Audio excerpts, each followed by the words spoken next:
Hey, what's going on, guys, and welcome back to another Fallout 4 mod review. Today, we are finally checking out another Micalov Institute weapon. It's been quite a while since Micalov has released anything from the Institute, and over a month since they have released a mod in general, but now we are here with a brand new weapon known as the Institute Plasma Defender. This thing is very cool. Now, you may notice pretty quick that this has a very nice boxy aesthetic, very similar to the vanilla Fallout 4 Institute rifle, and typically Micalov does like to break free from that design, but in this case it actually makes a lot of sense, as this is supposed to be an Institute version of the Plasma Defender, a classic weapon that actually was just a square, but one that people enjoyed quite a lot, and I think Micalov has really captured its essence in this mod. While it does have a nice boxy profile, it is not just a straight up cereal box like the classic Fallout 4 Institute rifle. This thing actually has some nice sleek designs. It's very narrow and has quite a bit of attachments that can help break up its silhouette over at the weapon's workbench, offering pretty much all of the attachments you'd expect for an energy weapon in Fallout 4, but with some really cool Institute aesthetics that I appreciate a lot. Like all of Micalov's other Institute weapon mods, this does make use of mostly vanilla assets, definitely all vanilla textures, and thus it's going to take any Creation Club skins you have as well as any retextures. As you can see here, my gun is black, as I do have a black Institute retexture mod on, and this weapon is normally white, but any retexture you throw on it will overhaul this weapon. So if you have maybe the Chrome Institute retexture or the black one, whatever you have, it will work on this weapon. And I have to say, I am quite a fan of the black and red look, especially with the green accents of the plasma. It looks super cool. One small note that you may find important about this weapon is that it does use munitions, but don't fret, there are two versions of this mod, one with munitions and one without. The one without is in the optional files section, but the main version is intended to be used with munitions, as this mod does make use of the electron charge packs, the really cool upgraded fusion cells. Now, this is intended to be a higher level weapon for the Institute, something that I think they desperately needed, something that packs a bit more of a punch in the late game, as typically fighting the Institute in the main quest is pretty easy.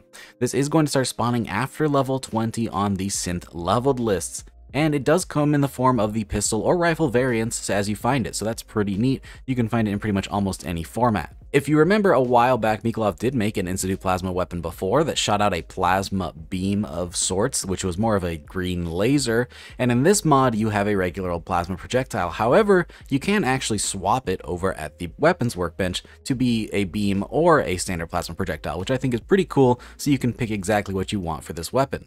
As far as animations go, this thing does use the vanilla plasma rifle and plasma pistol animations, but I gotta say, I like it quite a lot. This may sound weird, but I actually like it better on this weapon than I do on the vanilla plasma rifle and plasma pistol. It just fits it very well. It has a nice sleek aesthetic that doesn't take up your entire screen. I especially like it on a shotgun format. The positioning on the screen is just really cool, and altogether I quite like the design.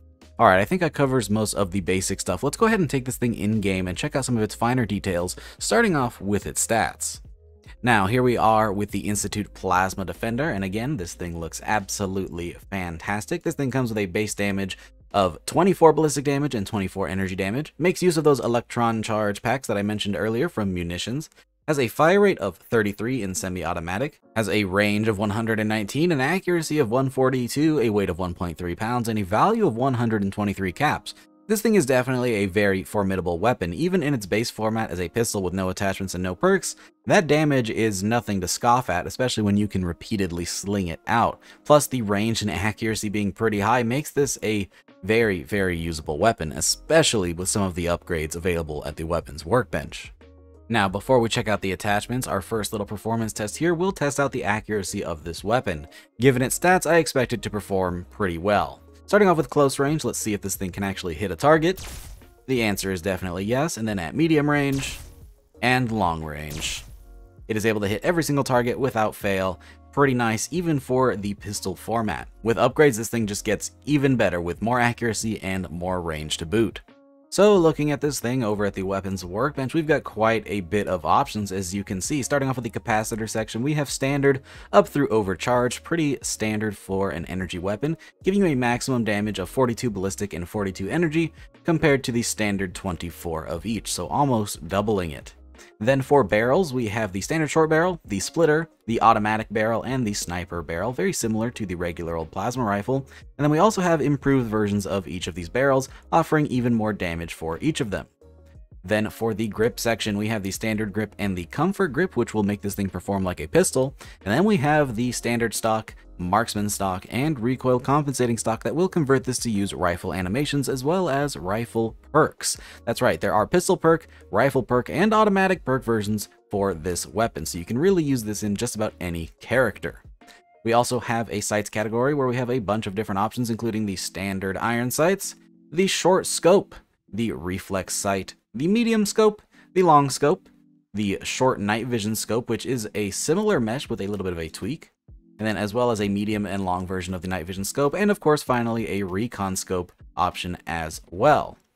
Then we have a couple of interesting additions like the emitter type, but this is what I was talking about earlier, that allows you to choose between a plasma beam, which is essentially a green laser, and a plasma projectile, which is the standard vanilla option. And then finally we have the ability to change out ammo types, from the Electron Charge Pack ammo to Fusion Cell, which will reduce the damage, but allow you to use a more common ammo type. If you're just using the non-munitions version, however, you're only going to have options for a Fusion Cell, not the really cool Electron Charge Pack. And now then, as always, it is time for our damage test to see how this weapon actually performs in combat. Today we'll be testing against 3 identical Deathclaws as our damage baseline, and we'll be doing a pretty classic test since we finally have another modular weapon. We'll be doing a standard test with the basic version, no attachments and no perks, just to see how it does out of the box. And then we'll have a fully upgraded version of that weapon in semi-automatic and a fully upgraded version in fully automatic to see how the two compare to each other and if their balancing is up to snuff. I have a feeling that they very much will be. This weapon does pack quite a bit of damage, so it should fare pretty well against these Deathclaws, though they do have a pretty high energy resistance, so we'll just have to see. Starting off with the basic version of the weapon, again, no attachments, no perks, let's see how it does.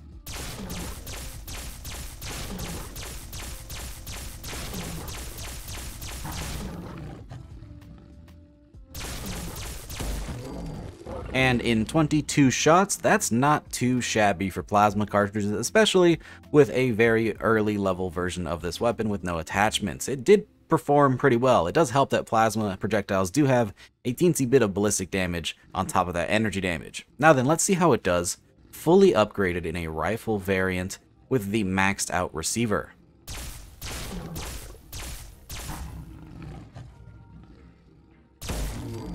And the Deathclaw goes down in only 6 shots compared to the, I believe we said 22 from before. Not only do we have receiver upgrades, but we also have that improved sniper barrel, which does boost the damage quite a bit, making for a really good semi-automatic option.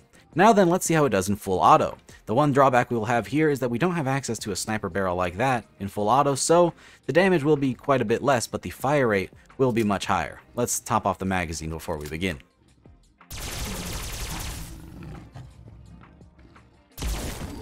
Now, it did still perform much better than the standard version of the weapon using less shots, and it even had a faster fire rate, putting down the Deathclaw in a much faster speed than either of the other two. It's just more ammo consumption than the semi-automatic version, but still definitely proves very usable in combat. So yeah, that is the Institute Plasma Defender, a very interesting drop for Micalov's Institute arsenal. We do already have a plasma rifle from Micalov, but now we have one that's more reminiscent of the classic Defender style. To be honest, I think I like this one just a tad bit more. I'm also really happy to see that this one does have leveled integration, as the past few Institute releases by Micalov have not, so this thing is a totally functional standalone weapon for any of you that want to go out there and try it, which, by the way, if you do, it will be linked down in the description below as always. So yeah, a very fun, lore-friendly weapon with a lot of versatility and really cool compatibility with custom retextures. If you want to try this thing out, like I said, grab it using the link down below, and while you're there, consider dropping a like if you liked the video, and consider subscribing if you haven't already for more videos just like this. It really helps out the channel a whole lot. With that, I hope you guys enjoyed. As always, a big thank you to all of my patrons for supporting every single video. And of course, a very special thank you to Avian4, Captain Chaos, Freedom, Glasma, Helljumper, Indecisive Wolf, Jackie Noid, Kid Hades, Cushy, Logan Rigmated, Microhan, Moonlit Gamer, Oscar, Scott, Sterling, Steven, Timmy76, YouthRC, and Voider. You guys are awesome. If you'd like to support the channel over on Patreon, you can do so using the link down in the description, but it is completely optional. thanks again for watching, guys, and I hope to see you all in the next one. Peace!